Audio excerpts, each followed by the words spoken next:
Hello, good morning everyone. So myself your chemistry faculty Manan sir from Vidya Mandir classes in collaboration with Saraswat International School Vapi. ये हमारा आज का रहा lecture 2 regarding haloalkanes and haloarenes. मैं फिर से बोल रहा हूँ जीओसी और आइसोमर्स का जो मैंने आपको नोट्स दिया है उसको आपको एक बार कंप्लीट गो थ्रू करना पड़ेगा। क्लियर है? चलिए, हमने एक टॉपिक शुरू किया था लास्ट क्लास में, फैक्टर अफेक्टिंग द न्यूक्लियोफाइल। उसमें पहला बात हमने साइज फैक्टर का कर लिया था। आज हम जा रहे हैं दूसरा बात चालू करने। क्या लिखे हैं? For the same steric factor nucleophilicity of negative charge is greater than nucleophilicity of lone pair. सही बात है। देखो, जैसे मान लो अगर हम ये पहला वाला एग्जाम्पल की बात करते हैं तो मेरे पास दो दिया गया है, CH3O- और एक दिया है CH3OH। अब ये बताओ, पहले हमको ये बताओ what is the meaning of nucleophile. Nucleophile means जो इलेक्ट्रॉन क्या करे, किसी को डोनेट करे। किसको? H+ को छोड़ के। तो यहाँ पर O के पास लोन पेयर है और यहाँ पर O के पास माइनस चार्ज है, तो डेफिनेटली माइनस चार्ज के पास ज़्यादा इलेक्ट्रॉन डेंसिटी होता है। तो ये सबसे पहले क्या करेगा? इलेक्ट्रॉन किसी दूसरे को क्या करेगा? डोनेट करेगा। क्या करेगा? डोनेट करेगा।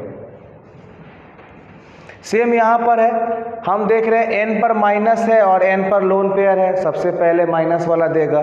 सेम यहाँ पर N पर माइनस है, N पर लोन पेयर है, तो माइनस वाला ज़्यादा देगा। चलिए, अब हम एक बात करते हैं रफ आइडिया में। सर, माइनस वाला अधिक देगा, लोन पेयर अधिक देगा। बिल्कुल, क्यों देगा? ये भी एक और रीज़न है। हर कंपाउंड चाहता है कि हम न्यूट्रल फॉर्म में रहें। कौन चाहता है कि हम आयंस फॉर्म में रहें? तो यहाँ पर ऑक्सीजन के पास तो लोन पेयर है, स्टिल ये न्यूट्रल फॉर्म में है, लेकिन यहाँ पर O को माइनस आने के कारण ये बन गया आयंस, और ये क्या है? हाईली अनस्टेबल है, क्योंकि आयंस है तो न्यूट्रल से तो कम ही स्टेबल है। इसीलिए ये सबसे पहले इलेक्ट्रॉन किसी न्यूक्लियोफिलिक सेंटर को देगा। जहाँ पर इलेक्ट्रॉन की रिक्वायरमेंट है वहाँ पर इलेक्ट्रॉन देने की टेंडेंसी ज़्यादा रहेगी। नेक्स्ट हम बात कर रहे हैं थर्ड फैक्टर कि for the same steric factor less electronegative more nucleophilicity. ये तो सही बात है बेटा। आपको पता है कि जैसे जैसे इलेक्ट्रोनेगेटिविटी कैरेक्टर बढ़ेगा वैसे वैसे इलेक्ट्रॉन एक्सेप्टिंग टेंडेंसी बढ़ेगा, और जैसे जैसे इलेक्ट्रोनेगेटिविटी घटेगा वैसे वैसे इलेक्ट्रॉन डोनेटिंग टेंडेंसी बढ़ेगा। अगर हम इन दोनों की बात करें, नाइट्रोजन का, यहाँ पर आपका नाइट्रोजन है, यहाँ ऑक्सीजन है, तो oxygen is more electronegative than nitrogen, यानी नाइट्रोजन का अधिक टेंडेंसी इलेक्ट्रॉन देने का इन कंपैरिजन टू ऑक्सीजन। इसी पर आपका ये एक एग्जाम में क्वेश्चन भी आया हुआ है, ये आपका एक एग्जाम में क्वेश्चन भी आ चुका है। Which is the better nucleophile, CH3O- कि CH3COO-? अब ये बताओ, इलेक्ट्रॉन आपको कौन देगा? यही तो देखना है। यहाँ भी माइनस, यहाँ भी माइनस। अब आपको इलेक्ट्रॉन वही देगा जो फ्री है, जिसका इलेक्ट्रॉन फ्री है। अगर हम यहाँ बात करें बेटा तो इसमें रेजोनेंस हो रहा है। कैसे? दिस, जैसे मान लो हम इसका यहाँ बताते हैं, ये आपका हो गया CH3COO single bond O-, this minus will convert to pi and this will convert to lone pair. ये आपका ऐसा बन जाएगा CH3CO- डबल बॉन्ड O। फिर इनका अगर हम बनाए हाइब्रिड तो कैसे बनेगा? ये CH3COO और ऐसे बन जाएगा, और ये डेल नेगेटिव डेल नेगेटिव। तब क्या देख रहे हो कि इनिशियल इस पर चार्ज माइनस है, अब इस पर चार्ज घट के कितना आ रहा है? Del negative. मतलब your minus charge is decreasing, means molecule is moving towards stability, यानी इनका जो माइनस चार्ज है वो घट रहा है, तो इनको इलेक्ट्रॉन देने की टेंडेंसी भी घटेगी। Why? The reason is because there is resonance in option number B. लेकिन अगर हम ए की बात करें तो यहाँ पर CH3 क्या शो करेगा, आई इफेक्ट, और धीरे धीरे ऑक्सीजन के ऊपर इलेक्ट्रॉन डेंसिटी को बढ़ाते जाएगा। तो इसकी टेंडेंसी ज़्यादा हो जाएगी इलेक्ट्रॉन देने का, और उसी को क्या बोलते हैं हम, न्यूक्लियोफाइल। तो आंसर क्या हो जाएगा, A is greater than B। आया समझ में। चलिए तीसरा हम बात करते हैं effect of solvent on nucleophilicity. Solvent की हम बात करते हैं बेटा, तो सॉल्वेंट को हम दो पार्ट में क्लासिफाई करते हैं। एक आपका होता है पोलर सॉल्वेंट, एक होता है non polar solvent. Simple layman की आइडिया में पोलर सॉल्वेंट का मतलब है जहां dipole moment is not equal to 0, और नॉन पोलर सॉल्वेंट का मतलब होता है जहां डाइपोल मोमेंट 0 होता है। आया समझ में। तो इसको हम बोलते हैं पोलर सॉल्वेंट, इसको हम बोलते हैं नॉन पोलर सॉल्वेंट। नेक्स्ट हम क्या बोलते हैं, पोलर सॉल्वेंट को हम दो पार्ट में क्लासिफाई करते हैं। एक होता है पोलर प्रोटिक सॉल्वेंट और एक होता है नॉन पोलर प्रोटिक सॉल्वेंट, और इसी को क्या बोलते हैं हम, एप्रोटिक सॉल्वेंट। क्लियर है। तो एक बार आप वीडियो पॉज करो, पूरा कॉपी करो। ओके, तो अब हम बात करते हैं, हमने सॉल्वेंट की तो बात कर लिया कि सॉल्वेंट कितने तरह के सॉल्वेंट होते हैं, कैसे ये न्यूक्लियोफाइल की इफेक्ट करते हैं। अब हम पहले बात तो ये करें कि सॉल्वेंट पर आपका बेटा जेईई मेंस और जेईई एडवांस नीट में क्वेश्चन आता है कि कौन सा सॉल्वेंट पोलर है, कौन सा नॉन पोलर है। जितने आपके एग्जाम में सॉल्वेंट आए हैं हमने ट्राई किया है सबको यहाँ पर इंक्लूड करने का। अब देखिए सबसे पहला हम बात करते हैं CH4। CH4 को हम कहते हैं नॉन पोलर सॉल्वेंट। क्यों बोलते हैं बेटा नॉन पोलर, देखिए बात समझिए। अगर हम CH4 की बात करते हैं तो CH4 कुछ ऐसे हमारा होता है, CH4 कुछ हमारा इस तरह से होता है। और इसमें तो पहले तो बात क्या है कि हर तरह से ये सिमेट्री है, हर जगह H है ना, कहीं भी अगर रहता H की जगह Cl तो ये हो जाता अनसिमेट्रिकल, लेकिन ये हर जगह सिमेट्री है और इसमें कोई लोन पेयर भी तो नहीं है, इसीलिए इसका डाइपोल मोमेंट कितना हो जाता है, 0, मतलब कोई चार्ज नहीं है। तो इसको क्या बोलेंगे हम, नॉन पोलर। दूसरा हम आपको बोल रहे हैं AlCl3। अब इनकी हम बात करें तो AlCl3 भी तो ऐसे बनेगा बेटा, पूरा एकदम सिमेट्री और कहीं भी इसका लोन पेयर नहीं है, तो ये क्या हो गया, म्यू बराबर 0। इसी तरह से आपका इस साल एडवांस में एक क्वेश्चन आया था, वो भी लिखते हैं CCl4। CCl4 भी आपका क्या है, नॉन पोलर। क्यों, देखिए अगर हम बात करते हैं CCl4 का तो इसका कुछ इस तरह से होता है स्ट्रक्चर CCl4, जो आप क्या देख रहे हो, कंपाउंड पूरा सिमेट्री का, हर जगह क्लोरीन लगा हुआ है और इसमें कार्बन पर जो सेंट्रल एटम है इस पर कोई लोन पेयर भी नहीं है, तो इसका डाइपोल मोमेंट कितना हो गया, 0। ये वाला बेटा क्वेश्चन जेईई एडवांस 2020 में आ चुका है, याद रखिएगा।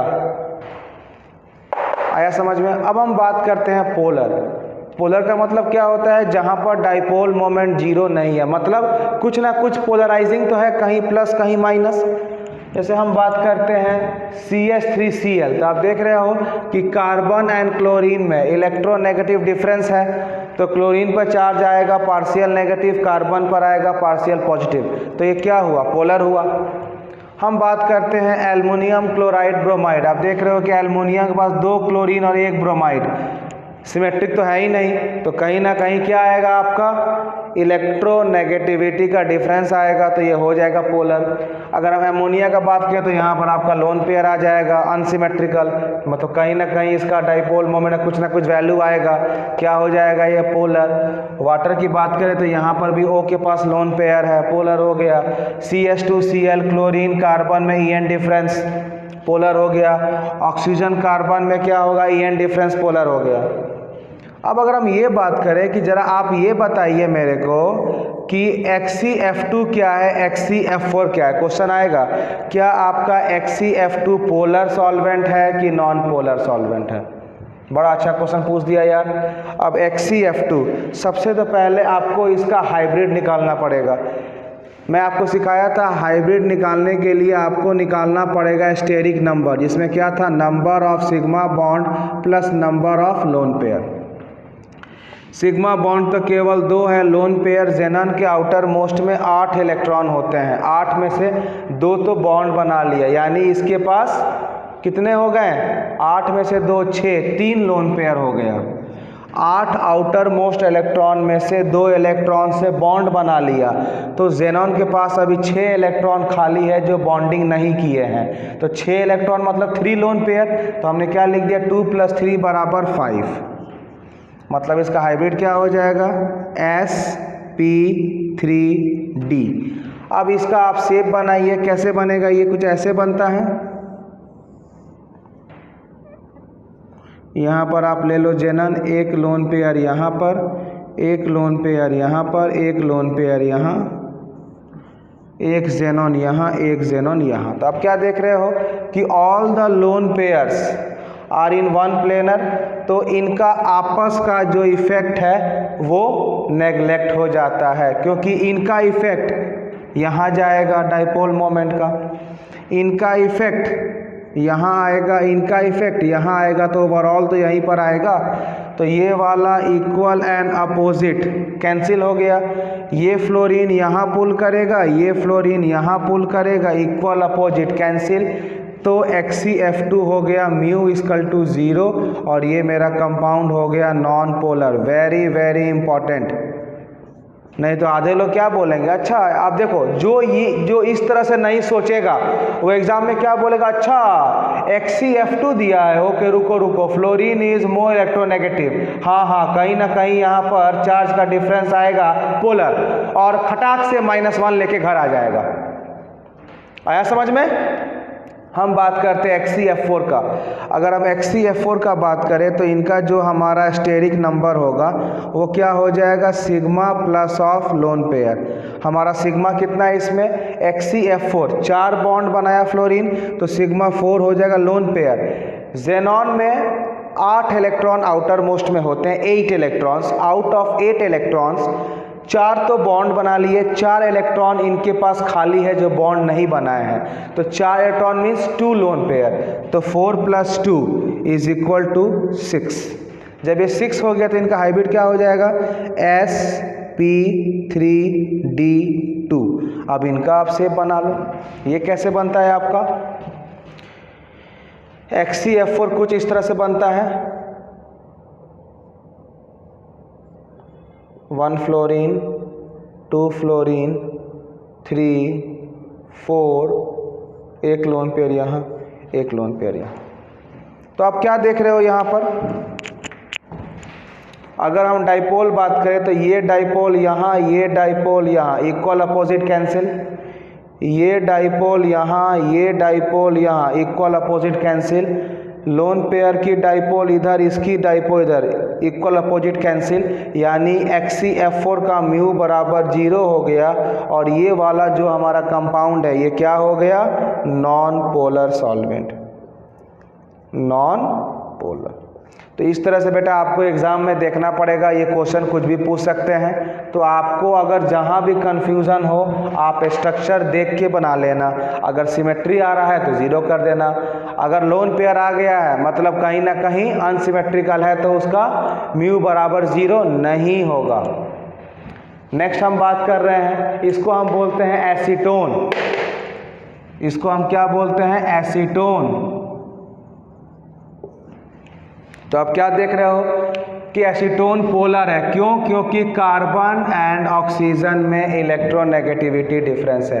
अब ये 2 वाला बड़ा इंपॉर्टेंट है, ये तो रिएक्शन में इसी शॉर्ट फॉर्म में लिख के आता है, DMF, DMSO, इसी तरह से रिएक्शन में लिख के आएगा। तो DMF का मतलब होता है di methyl formamide. Full form तो नहीं पूछेगा लेकिन ये लिखेगा, आपको ये समझ में आना चाहिए कि DMF का मतलब होता है डाई मिथाइल फॉर्मामाइड। ये इसका फॉर्मूला आप क्या देख रहे हो, कार्बन ऑक्सीजन में इलेक्ट्रोनेगेटिविटी का डिफरेंस होगा, मतलब इसका म्यू जो होगा that will be not equal to 0, ये पोलर होगा। एक आपका है DMSO, डाई मिथाइल सल्फोक्साइड। ये फॉर्मूला है CH3 H डबल बॉन्ड हो CH3। अब क्या देख रहे हो, सल्फर ऑक्सीजन में EN डिफरेंस है, मतलब इसका जो dipole moment not equal to 0, ये कहलाएगा पोलर। इनको आपको याद रखना है, ये डायरेक्ट मेडिकल में क्वेश्चन और जेई के रिएक्शन में यही लिख के आता है सीधा कि ए और एरो पर लिख देगा DMF DMSO। अब ये कोई बताएगा नहीं आपको, कोई ऐसे नहीं बोलेगा ये come here DMF means di methyl formamide, नहीं, कोई नहीं बताएगा आपको, ये आपको समझ में आना चाहिए। DMSO डाई मिथाइल सल्फोक्साइड, आया समझ में? क्लियर है? यहाँ तक फटाफट कॉपी करें आप।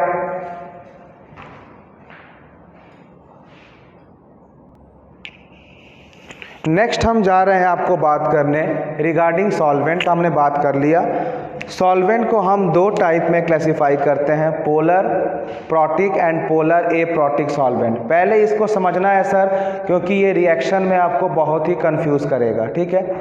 जैसे हम लिखा पोलर प्रोटिक, हम लिखे एप्रोटिक। कब हम कहेंगे कि हमारा सॉल्वेंट पोलर प्रोटिक है और कब हम कहेंगे कि हमारा सॉल्वेंट पोलर एप्रोटिक है? अगर हम पोलर प्रोटिक की बात करते हैं तो पोलर प्रोटिक वही होता है जहां hydrogen directly more electronegative element से जुड़ा हो, जैसे नाइट्रोजन, ऑक्सीजन, फ्लोरीन। मतलब if hydrogen is bonded with oxygen, nitrogen, fluorine in any of the case, then that will result in polar protic solvent। जैसे formic acid hydrogen with oxygen, water hydrogen with oxygen, ammonia hydrogen with nitrogen, all are the case of polar protic solvent. अगर हम बात करते हैं what is aprotic solvent, what is aprotic solvent, इसमें क्या होता है? In the case of polar aprotic solvent, in the case of polar aprotic solvent, if hydrogen is directly bonded with less electronegative element like carbon, और इसमें क्या था? when hydrogen is directly bonded with more electronegative element, तो more electronegative से अगर bond हुआ तो solvent हो गया polar protic, less electronegative element से बॉन्ड हुआ तो हमारा सॉल्वेंट हो गया पोलर एप्रोटिक। आया समझ में? अब देखिए ये कुछ एग्जाम्पल है, जैसे आप देखो CH3OC ईथर में केवल ऑक्सीजन के पास एक लोन पेयर है और ये अटैच है किससे? कार्बन से। Hydrogen attach with carbon, hydrogen with carbon, DMF dimethyl formamide, DMSO dimethyl sulphoxide, yes, a crown ether, these all belongs under aprotic solvent। अब देखो दोनों का डिफरेंस क्या है सॉल्यूशन में, पहले आप इसको समझो कि इन दोनों का डिफरेंस क्या है, क्वेश्चन आता है। अब देखो बहुत सिंपल लॉजिक है, मान लो मेरे पास कोई एक कंपाउंड है AB, हमने क्या बोला? मेरे पास कोई एक कंपाउंड AB है, लेकिन केमिस्ट्री में हम क्या बोलेंगे? Binary compound. कोई एक बाइनरी कंपाउंड AB है, जब ये टूटेगा तो अपने आयंस में टूटेगा, यानी एक पर प्लस दूसरे पर माइनस। तो जब ये ब्रेक करेगा तो क्या आएगा? ये हो जाएगा A प्लस और यहां बन जाएगा B माइनस, ठीक है। अब देखो क्या होगा, जब आपने इसमें डाल दिया पोलर प्रोटिक सॉल्वेंट, आपने क्या डाला इसमें? Polar protic solvent. सपोज आपने डाल दिया इसमें वाटर, क्या डाल दिया आपने? वाटर। चलो OH का एक लोन पेयर, चाहे अभी हटाओ लोन पेयर, बाद में बात करते हैं। H2O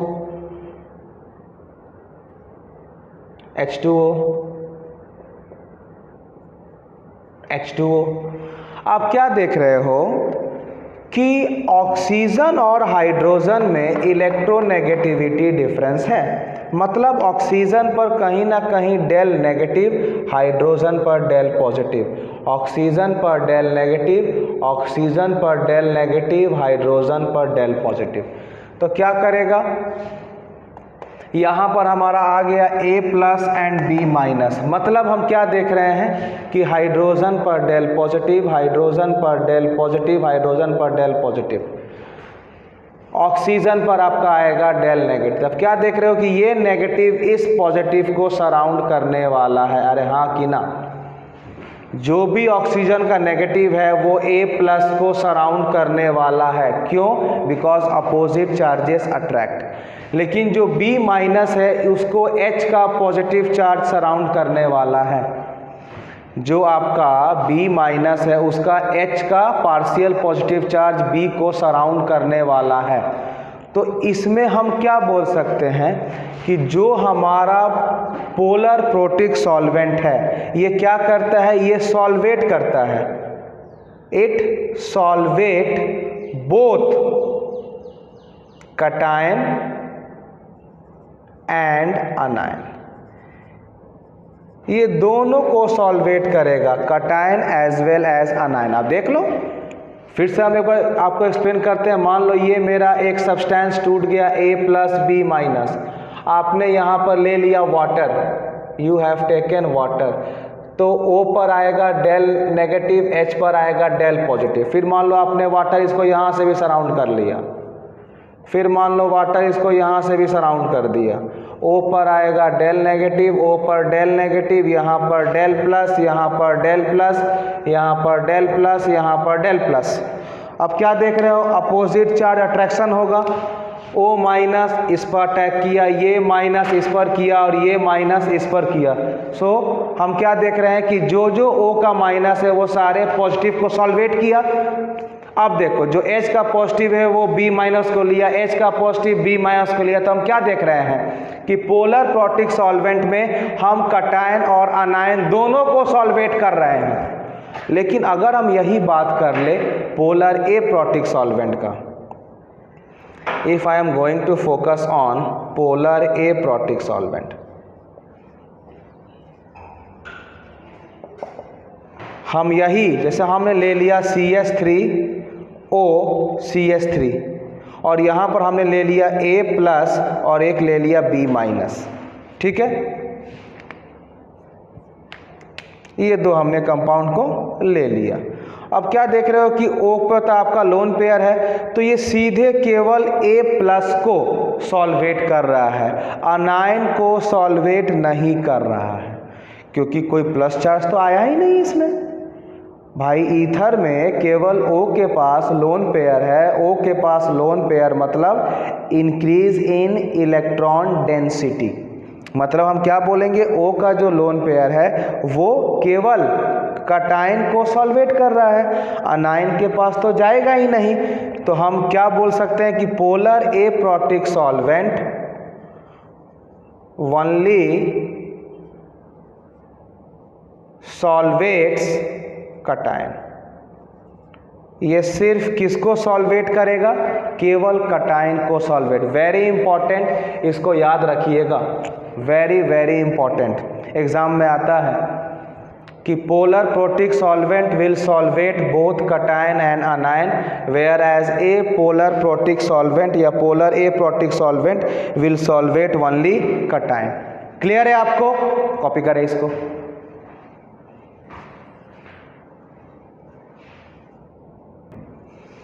अब जैसे मान लीजिए आपका एक ये क्वेश्चन है बेटा, बड़ा इंपॉर्टेंट क्वेश्चन आता है, ये सब क्वेश्चन आता है बच्चे लोग गलत करके आते हैं। कहते हैं सर तेरा तुझको अर्पण क्या लागे तेरा, fluorine minus, chlorine minus, bromine minus, iodine minus. बोला गया है कंपेयर द न्यूक्लियोफिलिसिटी। दो केस में अगर आप इस सबको डालोगे पोलर प्रोटिक में तब क्या होगा, सबको डालोगे ए पोलर प्रोटिक में तब क्या होगा। ठीक है, चलिए अब इसको सॉल्व करने के लिए मैंने जो लास्ट जो 15 मिनट लेक्चर दिया, अगर आप वो देखे होंगे तो मिनी 1 मिनट में बन जाएगा। कैसे? सबसे पहले तो ये देखना है कि न्यूक्लियोफिलिक और सॉल्वेंट का क्या कोई रिलेशन है। बिल्कुल हम लिखवाए हैं, factor on which nucleophile depends में हमने सॉल्वेंट की बात की है। मतलब डेफिनेटली न्यूक्लियोफाइल जो है वो सॉल्वेंट पर कहीं ना कहीं डिपेंड कर रहा है। अब देखो मैंने आपको बताया था कि जो आपका पोलर प्रोटिक है ये कटायन प्लस अनायन, दोनों को सॉल्वेट करता है, लेकिन जो एप्रोटिक है ये सिर्फ कटायन को सॉल्वेट करता है। कुछ आया समझ में? प्रोटिक सॉल्वेंट को कटायन आनायन दोनों सॉल्वेट करता है, एप्रोटिक सॉल्वेंट को केवल कटायन आपको सॉल्वेट करेगा। Got the point? अब देखिए यहाँ पर अगर हम बात करते हैं, क्वेश्चन में दिया है F minus Cl minus Br minus I minus all are anion and all belonging to same group, so on moving from top to bottom size increases, मतलब fluorine has the smaller size, chlorine उससे भी बड़ा size, bromine उससे भी बड़ा size, iodine सबसे बड़ा। और आपको पता है जो छोटा साइज होता है उसका सॉल्वेशन ज़्यादा होता है, जो बड़ा साइज होता है उसका सॉल्वेशन कम होता है। तो हम अगर बात करते हैं प्रोटिक सॉल्वेंट में, तो यहाँ पर तो अनायन का भी तो सॉल्वेशन हो रहा है, मतलब अनायन का साइज छोटा होने के कारण इसमें सॉल्वेशन ज़्यादा हो जाएगा।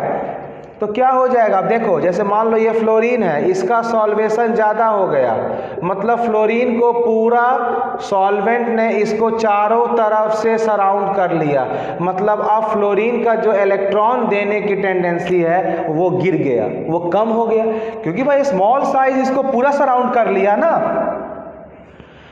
क्लोरीन फ्लोरीन से थोड़ा बड़ा तो इसको थोड़ा कम सराउंड करेगा, तो क्लोरीन का भी इलेक्ट्रॉन देने का जो टेंडेंसी वो कम होगा, लेकिन फ्लोरीन से तो ज़्यादा होगा।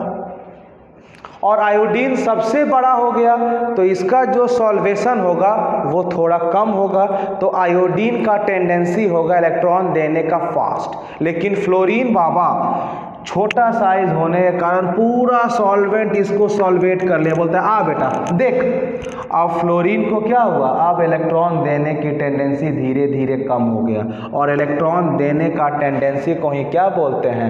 न्यूक्लियोफिलिसिटी। तो अगर हम बात करें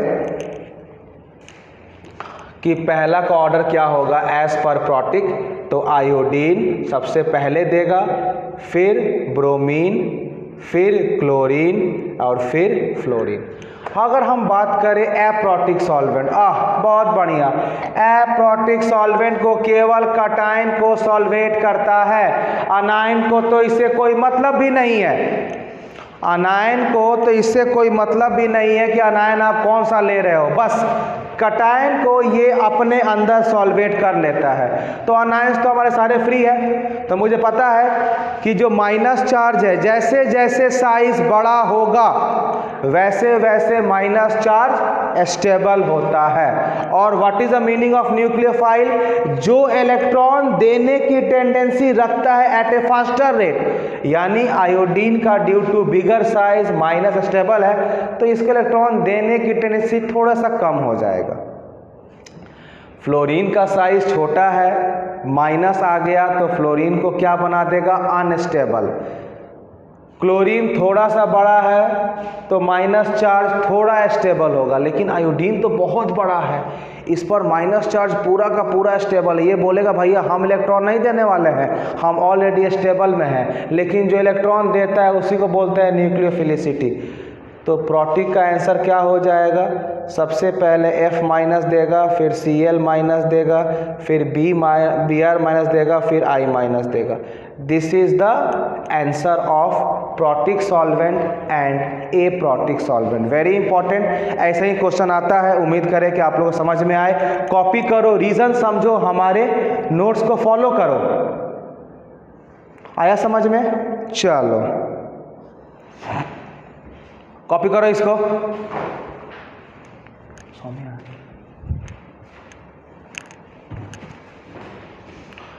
अगला हम बात करते हैं टाइप्स ऑफ रिएक्शन।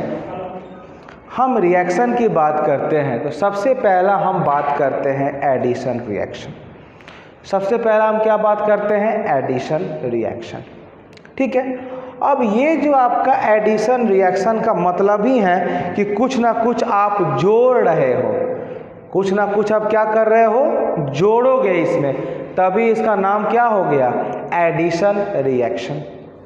ठीक है, अब देखो हमारा जो कंपाउंड हम लोग केमिस्ट्री में पढ़ते हैं उसको हम दो पार्ट में डिवाइड करते हैं। एक को हम बोलते हैं सैचुरेटेड, जिसमें आपका अल्केन आता है, और एक को बोलते हैं अनसैचुरेटेड, जिसमें आपका अल्कीन एंड अल्काइन होता है। तो अल्केन में तो कोई भी एडिशन रिएक्शन नहीं होता है, एडिशन रिएक्शन केवल आपका किस में होता है, अनसैचुरेटेड में। तो पहला हम पॉइंट क्या लिख सकते हैं कि addition reaction takes place in an aliphatic unsaturated compound. Now what is the meaning of aliphatic? aliphatic का क्या मीनिंग है? ओपन चेन, ये क्लोज चेन में नहीं करेगा। जैसे हम एग्जांपल दे रहे हैं, हमने ले लिया CH3CH डबल बॉन्ड CH2, इसमें आपका एडिशन हो जाएगा। कैसे? देखो इसमें क्या होगा, जो पाई बॉन्ड है वो यहाँ शिफ्ट करेगा या उधर शिफ्ट करे, आपकी इच्छा। बाद में हम बताएंगे शिफ्ट कहाँ होगा, पहले तो ये समझो एडिशन होता कैसे है। तो जब ये शिफ्ट किया तो यहाँ पर आ गया डेल प्लस, यहाँ पर आ गया डेल माइनस। अब जो डेल प्लस है कोई भी डेल माइनस आके यहाँ पर ऐड कर गया। लेकिन ये हो गया एलिफैटिक। अगर हम एक क्लोज ले ले सपोज बेंजीन को, अरे भैया ये तो हाईली स्टेबल है ड्यू टू एरोमेटिक नेचर, ये तो हाईली स्टेबल है ड्यू टू एरोमेटिक नेचर, तो ये एडिशन करके अपना एरोमेटिक को लॉस नहीं करेगा, ये एडिशन करके अपना एरोमेटिक कंडीशन को लॉस नहीं करेगा। इसीलिए हमने लिख दिया कि addition reaction always takes place in an aliphatic unsaturated compound. Clear है? अब जो एडिशन होता है बेटा, इसको हम 3 पार्ट में क्लासिफाई करते हैं।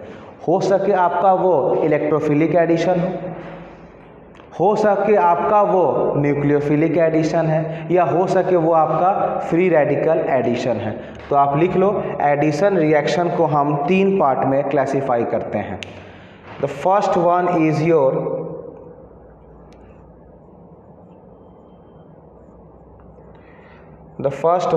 Your electrophilic addition reaction. The first one is your electrophilic addition reaction. The second one is your nucleophilic addition reaction.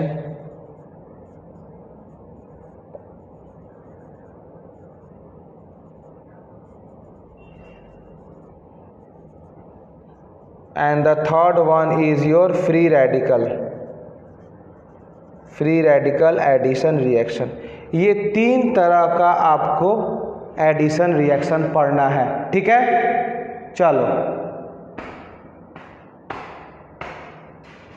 Copy करो फटाफट इसको। अब जैसे मान लो अगर एक ये रिएक्शन है, अब आपका सर शुरू हो गया। जैसे मान लो आपका अगर ये एक रिएक्शन है, ठीक है, हम इसमें बोलेंगे बेटा आपको HBr से रिएक्ट करना है। अब कोई इसमें कहाँ दिख रहा है कि हमें फॉलो करना है एडिशन? ये तो आपको देखना है ना कि एडिशन कहाँ होगा, रिएक्शन कैसे होगा। चलो तो हम इसमें एक सिखाएंगे मैकेनिज्म, जो GOC पढ़े हैं बहुत लोग को तो आता भी होगा। हम बात करेंगे इसके मैकेनिज्म में। पहला क्या होगा, CH3 single bond CH double bond CH2। अब क्या होगा, पाई बॉन्ड का मूवमेंट कुछ लोग ऐसे भी कर सकते हैं, कुछ लोग ऐसे भी कर सकते हैं। जो पढ़े लिखे हैं, जो हमारा GOC का नोट्स पढ़े हैं, उनको तो पता है कहाँ जाना है। जो नहीं पढ़े हैं वो तो कहीं से भी घुमा सकते हैं। बोलेंगे सर क्या फ़र्क पड़ता है, केवल घुमाना तो है। लेकिन नहीं बेटा, बहुत फ़र्क पड़ता है। अब देखो, अगर आपने ये वाला एरो फॉलो किया तो मेरा कंपाउंड क्या बन जाएगा, CH3 CH पर आ गया प्लस चार्ज, और यहाँ पर आ गया CH3। क्यों? क्योंकि ये मूवमेंट तभी होगा जब हमें HBr से H+ का अटैक होगा, तभी ये पाई बॉन्ड की मूवमेंट होगी। तो जब यहाँ से यहाँ शिफ्ट किए तो यहाँ माइनस आएगा और यहाँ प्लस आएगा, तो माइनस पर प्लस आ गया। एक हमारा ये केस बना। दूसरा, जब आप H प्लस लगाएं जो यहाँ से फॉलो कर रहे हैं, तो क्या होगा, ये बनेगा CH3 CH माइनस, मतलब माइनस नहीं लोगे हम क्या लिख देंगे CH2, और ये बन जाएगा CH2 प्लस। यही दो है, चाहे आप इसको यहाँ मूव करो या यहाँ मूव करो।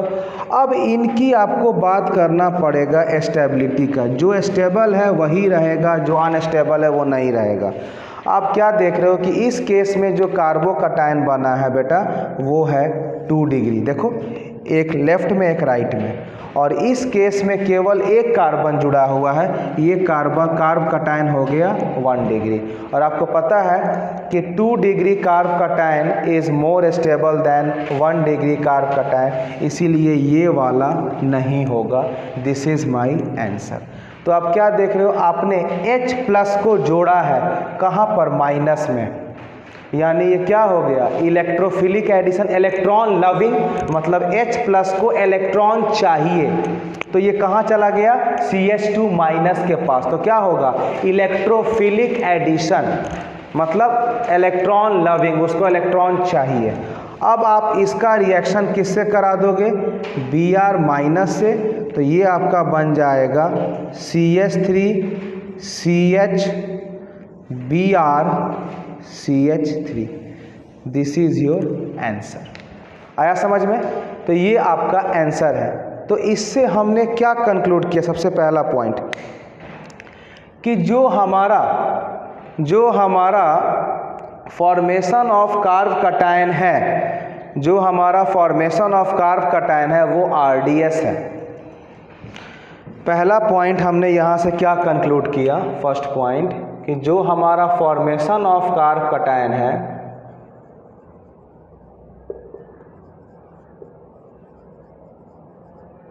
The formation of carbocation is RDS, मतलब रेट डिटरमाइनिंग स्टेप। और दूसरा, जो आपका रेट ऑफ रिएक्शन है, सेकंड जो आपका रेट ऑफ रिएक्शन है, it is directly proportional to stability of carbocation. It is directly proportional to stability of carbocation. क्योंकि आप देखिए यहाँ पर कार्बोकटायन स्टेबल था तो मैंने इसको लिया, यहाँ पर स्टेबल नहीं था तो मैंने इसे क्या कर दिया, नेग्लेक्ट कर दिया। तो वही तो लिखा हूँ कि जो आपका रेट ऑफ रिएक्शन है वो क्या है, it is directly proportional to stability of carbocation. ठीक है, चलो कॉपी करें, समझे, कॉपी करें इसको। अब जैसे मान लीजिए मैंने आपको एक क्वेश्चन दिया, ये सब क्वेश्चन एग्जाम में इसी फॉर्म में क्वेश्चन आते हैं। जैसे मान लीजिए ये हमारा पहला क्वेश्चन है, compare the rate of reaction of HBr in the following compound. अगर मान लो ये हमारा A है, ये हमारा B है, ये हमारा C है और ये हमारा D है, तो हमें rate of reaction of HBr निकाल रहा है। और मैंने अभी पहले बताया कि जो रेट ऑफ रिएक्शन है directly proportional to stability of carbocation. तब हमें ये देखना है कि इसमें जो जो हमारा कार्बोकटायन बनेगा वो कितना स्टेबल है। तो सब में आप कार्बोकटायन बनाकर देखो। अगर हम A की बात करें तो जब इलेक्ट्रॉन ऐसे शिफ्ट होगा तो मेरा प्लस चार्ज यहाँ आएगा, हमारा प्लस चार्ज यहाँ आएगा। ये शिफ्ट ऐसे करेगा तो प्लस चार्ज यहाँ आएगा, ये शिफ्ट ऐसे करेगा तो प्लस चार्ज यहाँ आएगा, ये शिफ्ट ऐसे करेगा प्लस चार्ज यहाँ आएगा। पहला केस। दूसरा केस आप क्या देखोगे कि जो A है, जो प्लस है, इसमें कोई भी इफेक्ट नहीं है, इसमें आपका नो इफेक्ट, मतलब जितना प्लस चार्ज है उतना ही प्लस चार्ज आपका है।